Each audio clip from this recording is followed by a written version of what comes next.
نو فند من کې ورګمال پاکستان کې ډېر رامیان دي اوس یو قسم آرامي پکې ده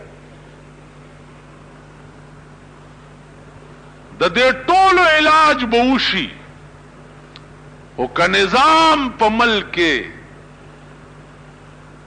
د چا صحیح مسلمان په لاس کې راغی زه په دوربین کې هم نه وینم چې د پاکستان نظام به د صحیح مسلمانانو په لاس کې راځي په دوربین کې یا دا قوم چې ده دا به د چا ښه مسلمان انتخاب کوي دا قوم به سبا بیا وګورئ چې دغه زاړه غله او زاړه شرمخان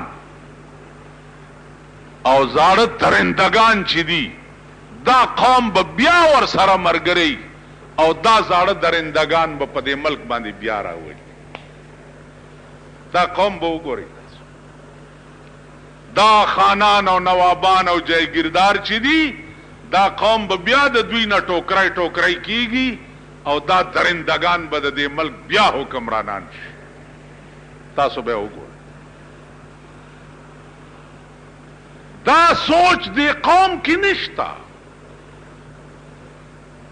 دا پخبر ګړوند قوم دی دا سوچ پکې نشتا چې یو شی ازمایلی چی نو ازمایلی شی بیا څوک ازمای په کوم شي چې ازمیخت شوی په هغه شي باندې بیا ازمیخت کول دا د یو بیوقوف او د نادان قوم شیوه ده 40 کاله وشو چې ازمایلی قوم چې دی هغه دوی بیا ازمایي ازمایلی خلق چې دی هغه دوی بیا ازمایي او وای څه وای کعبه سل مړونه وکي ابای بیا ابای ده ایو سړی او مورې سل مړونه کړي چا ورته ویل بیختي وځه دی خو سل مړونه وکړه دا کنجرې نه څه غواړي هغه څه کې کعبه سل مړونه وکي ابای بیا ابای ده نو زمونږ د دې ملک سرمایهدار که سل مړونه وکي او مټیز شي دا ټول مټیز دي د ابتدا نه 1993 پورې ترنه پورې تاسو وګورئ دوی د خدای بندگان نه دي دا د کرسی او د اقتدار بندگان مسلم لیگ نه مال دا کرسی لیگ دی کرسی لیگ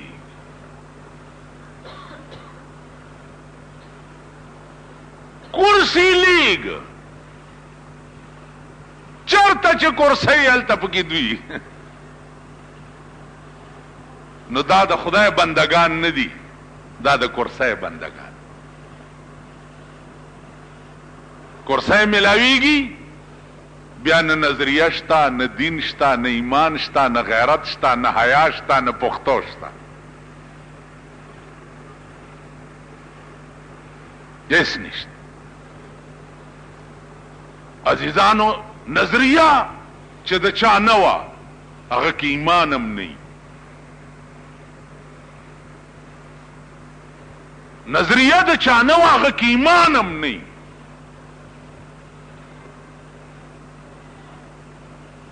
غیرت پکې نه نظریه خو یو شی دی ما یو ځل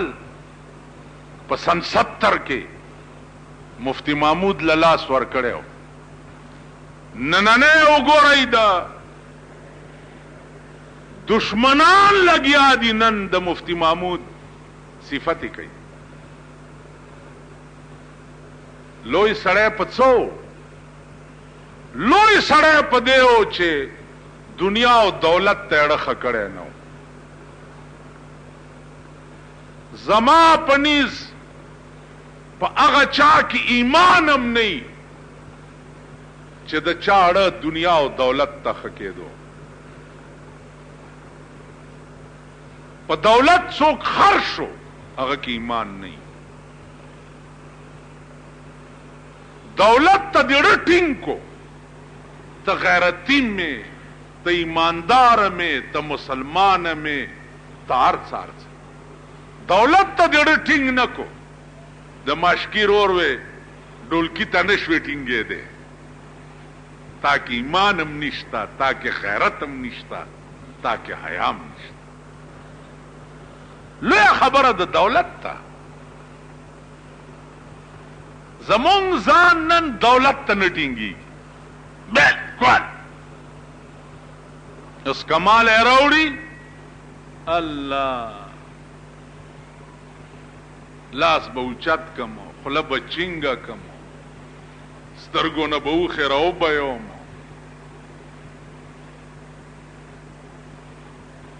دعاګانې مو لاړ ورک.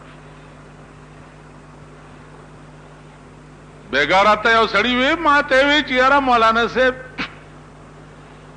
ستا دومره لویه ډنګاوه ده په دا جومات ته دې وګوره. نو ما لوی جوماتونه خو ټول د پاکستان حکومت دي، نو موږ له لوی جومات څوک راکوي؟ لوی جومات کې خو به هغه خطیبي چې هغه د دوی نغارې غږوي، او زه خو د دوی نغارې غږولی نشم. یو ځلې ما ته حکومت وی چې دا معبد خان جومات خطابت ته کوه. مال ټیک دا لیکلی سره کو، یو لیکلی زه در کوم او یو لیکلی تاسو را کوي. زه دا لیکلی در کوم چې تر څو زه ژوندی یم زه به تنخوا نه علم، د دې جومات خطابت به مفت کو. تاسو دا لیکلی را کوي چې زه څه ویم به تاسو به پې خفه کېږئ نه. ما ته دا چرته کېدی شي؟ نو مال بیا دا چرته کېدی شي چې زه به ستاسو نغارې غږوم؟ زه به د پاکستان دا د رډو ګډو مړونه چې دي د دوی صفتونه کوم. ښځه به چې دی د ګډې غوندې په سرکونو ګرځي او زه به د هغه صفت کوم او په منبر به یې ښه ویم. والله کې وویم نن نه 2 میاشتې مخکې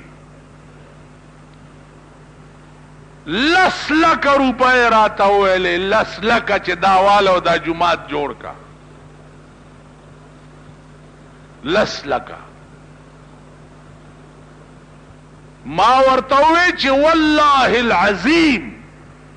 چې 10 کروڑه راکې او دا جومات پې د سرو زرو جوړیږي چې زه د پاکستان د خزانې په پیسو د دې وزیرانو د لاسه جوړ نه کړم. دغسې سپېره ښه دی چې سپېرۍ خوند به یي. مونږ سره والله که دا بار پیپونه هم لګولي، اوس د دې پیسې هم را سره نشته.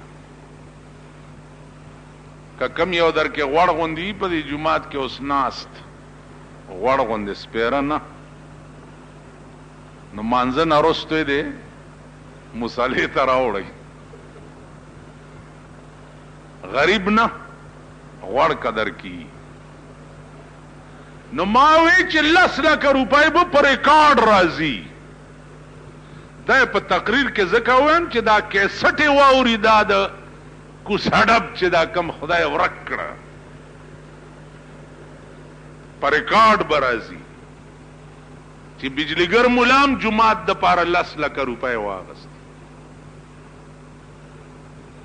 نو زما په 8مې پیړۍ د نالتي چې زه به د 40 کالو او 10 د پاکستان متعلق په 10 لکه روپۍ ماته.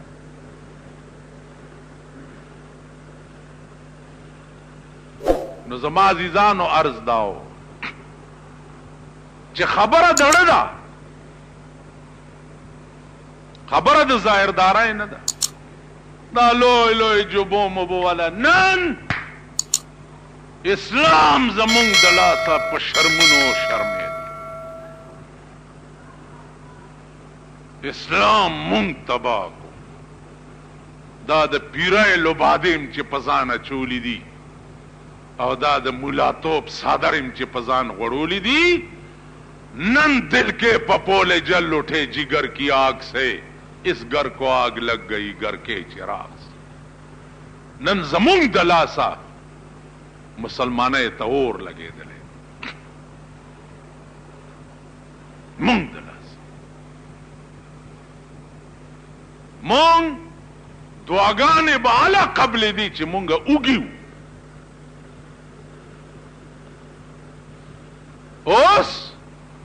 مونگ دعاگانے نا قبل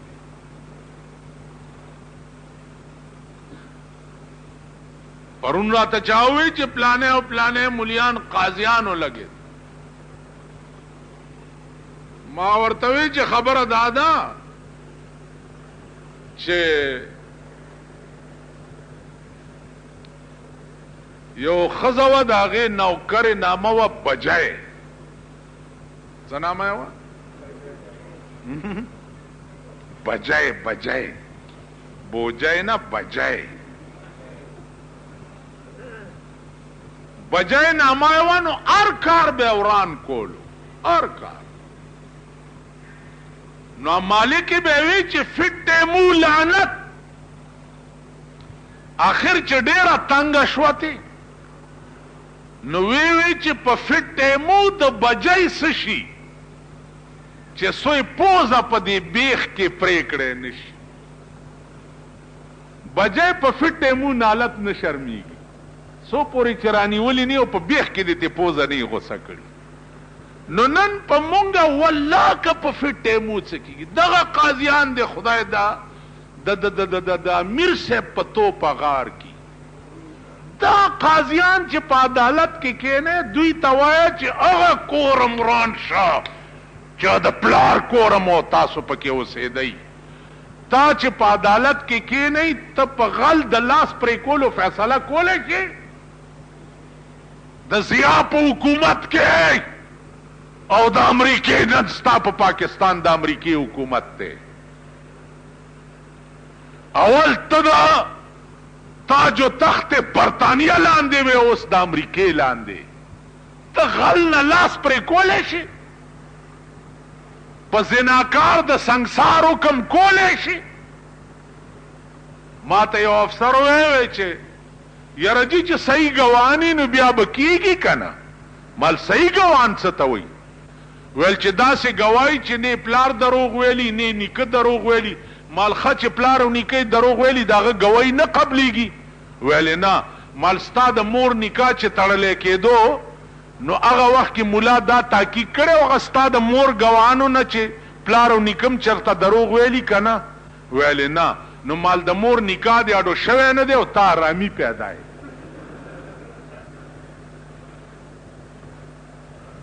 ځکه چې مولا ستا د مور نکاح کې تحقیق نه وکړی د گواه